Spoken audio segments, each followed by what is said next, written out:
Hey, good morning, and welcome to Words That Matter. I'm Lee Smith, the host of Words That Matter, a modern day book club. Today we have a fantastically special show. This guest, his book means so much to me. I think it's one of the. I think it's an extraordinary piece of American literature. It's called The Glass Factory. It's a memoir by Braxton McCoy, The Glass Factory. You got to go out and get it. And we're speaking with Braxton here today. Braxton, thank you so much for being with us here this morning on Words That Matter. Thank you for having me, Lee. And those are available at braxtonmccoy.com right now. Yes, I wanted to ask because I saw some of your promotion on social media. I saw that you're sending out signed books, so I want to make sure that while people are ordering the books, then get signed books too. Are all the books signed, or do they have to make a special request for that?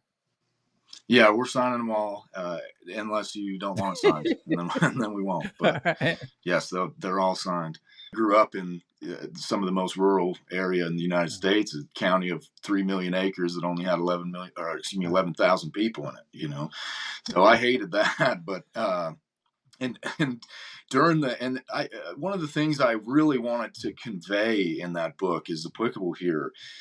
A lot of times when stories like this are told, they'll be like sort of a pinnacle or a pivotal moment, and then everything just gets good from there. And that's kind of like how the average hero's journey, and it's just really not true. Life is much more like Ulysses struggles, ups and downs, and that's how my recovery was. And at first, they thought I was going to die, and then I didn't die, which was pretty fortunate.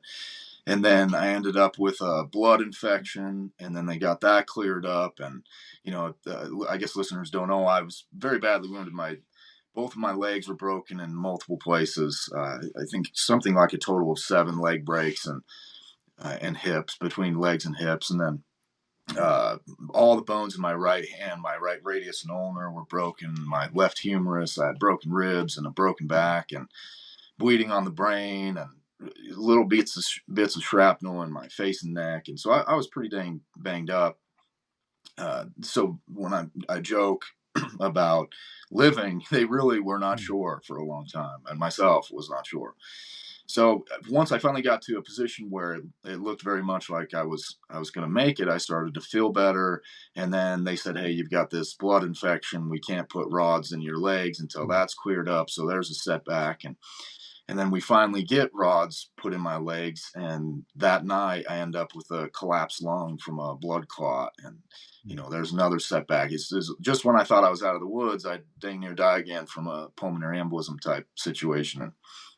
And I wanted that message to come through in the book, because if you're really trying to help people when you're writing about yourself, I feel like you have to be honest and not, show the bad parts too, because the regular guy out there, if he's, maybe he's hurt in a car accident, or maybe he's bad on a drug addiction or whatever it is, he's going to have setbacks. And if you don't admit to the setbacks you had, I feel like you're turning yourself into some kind of mythical, heroic figure that is unrelatable for the average guy. So I really wanted to be honest about that. And I hopefully I did. Did you, I think that one of the things that comes through very clearly, which doesn't come through in a lot of stories about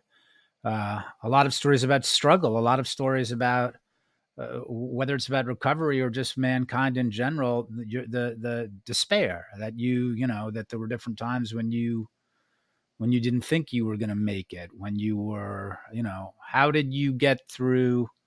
I got to talk about at a certain point the scene in the Arlington National Cemetery, which is, I've told you so much, I've talked your ear off about this, but I just find that one of the most incredible scenes in American literature, and where you're kind of overcoming despair. Not how did you get out of it, because it's a constant struggle for almost all of us, but how do you fight it? How did you fight it? And what do you know about despair now that we need to know? I think at that time, I'll break that up into two things. At that time, I think because of all of the physical trauma, I was forced to live very much in the moment. I couldn't really think about the future and any time I really thought about the future, it Mm. was bleak. So uh, if I tried to avoid it as much as I could, but you do get gripped by it at times, and that makes you despair. Your despair even worse, heightens it. Uh, but in Arlington, the the place is just so profound. I don't want to oversell my uh, religiosity, or Mm. however you would correctly say that, but I'm a believer, and I think God helped me a Mm. lot to get to where I'm at. But even if you're not a religious person, there's something about Arlington that is really Mm. powerful. It's not just it's a sort of feeling, and as the kids would say, Mm. vibe that I don't think you can force. So I think that Mm. was compelling enough on its own. Just the reverential nature of the Can I place. ask you can I ask you to And then describe the scene too? yes, So, please. yeah. Yeah, I got to. So I was. We had finally. I had these external fixators on, which is like a Mm. cage that they screw into your bones to hold them in place, and I had those on for like 6 weeks or so. I can't recall exactly, however long it Mm. was, and then I finally got rods put in, and I couldn't even be in a wheelchair until I got Mm. rods put in because the cages would not allow for it. So it was a big step just to get those things off and get rods in my femurs and hips and or hip. So I finally got that done, and then a friend of mine, uh, he came to the hospital. He's a Vietnam veteran, and he wanted to go see some of his Mm. buddies in Arlington, and so we snuck out. We were not supposed Mm. to leave the hospital, but we just did, Mm. and we went there. And when I got there, I was starting to feel a lot of these things that, like I was telling you about, and I had taken a few steps on in parallel bars in Mm. PT by then. And I guess listeners should know at this time they weren't sure if I was ever going to be able to walk again at all. And so Mm. I'd taken a few steps, but not many. And I had those canes with the quad feet on them to get out of my wheelchair and into the shower or whatever I needed to do. So we took those with us, and I just had this overwhelming urge when I got to Arlington to try to walk all the way to Sergeant Can's graveside. So that's what I did, and it took a long time, and it hurt a lot. But I think there was some sense of catharsis in that struggle. Uh, when I Mm. finally got to Sergeant Can's grave, I wept, and not just for the loss of a Mm. fellow warrior or anything like that. I mean, it was partly that for sure, but it was also because I was mad at myself for living in Mm. despair and wallowing in it like I had been. The feeling of knowing that any one of these guys that are buried there, guys and girls that are buried there, um, would have gladly traded places with me, even in the condition I was in. And that was so. In that moment, it was a profound revelation for myself. To, you know, just kind of cowboy up, as we used to say. Quit whining and try to appreciate where you're at in life, I guess. Um, Uh, Nowadays, I try to tell kids when I talk to them about getting through mm. difficult situations. I think this is a little bit cliche, but I think writing out a 5 and 10 year Mm. goal list works really well for young kids because it gets them into the and just for young men in general, I believe as well. It gets them into the more imaginative Mm. part of their brain. And if you just try to dream, big as you can within, you don't want to, like, I'm going to be the president in 10 years. You don't need to do silly things like Right. that. But, write out something, how your life would look at its very best in 10 years. And sometimes if the kid's pretty bad off, I think it's just as well to write off at first where you could be if you made the wrong decisions in 10 Right. years, like the very worst case scenario, and then the very best case scenario. And I think that works for them because once you start using the more positive side of your imagination, it just makes you happier. Right. I mean, look how happy little kids are. they're out Right. there building stuff out of Legos. It's barely even recognizable. They come up to you and tell you it's a walrus, and you pretend like it is. You know, um, but I really believe it's because they've activated that part Mm, of their head. Uh, and look at somebody, since this is a book show, look at somebody like Hemingway. mm, When he finally fully went nuts, besides mm, the weight of knowing that he'd kind of been a stooge for the mm, USSR, and the fear of that coming out mm, into the open, I think was really difficult for him. But when he really finally fell off, you could see that it was at least partly because his writing was suffering. huh. Like, the more imaginative side of him was just not there anymore.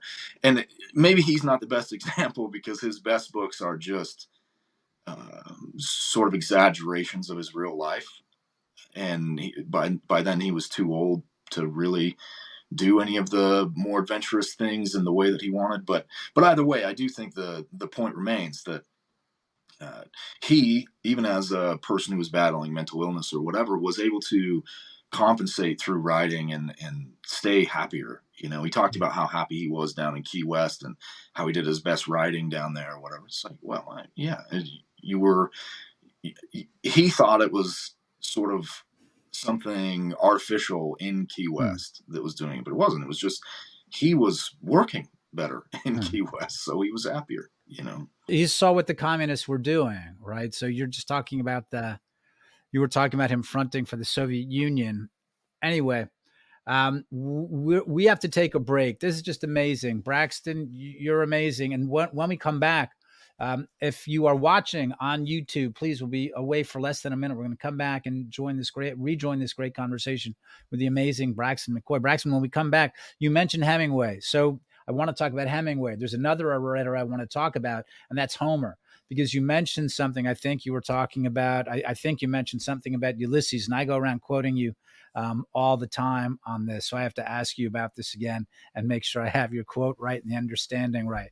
But in the meantime, if you're watching, make sure to make the jump. If you're watching on YouTube, make the jump with us exclusively to Epoch TV. We'll see you in much less than a minute. Today's recession playbook basically has two big pieces to it. One of them is government spending. So you're going to ramp up government spending to prime the pump on the economy is the logic. And the other one is that you have to lower interest rates. So the Fed brings interest rates as close as possible to zero. So the idea is that companies are going to borrow a lot of money, they're going to invest, and then we're going to get the economy growing again. And what they did in the 1920 depression was kind of by accident the exact opposite. So they cut government spending and they raised interest rates. Within 1 year, we went from something that was much worse than the Depression to soaring economy. That then ushered in the roaring 20s. Okay, they had budget surpluses all through the 1920s. It was just astounding.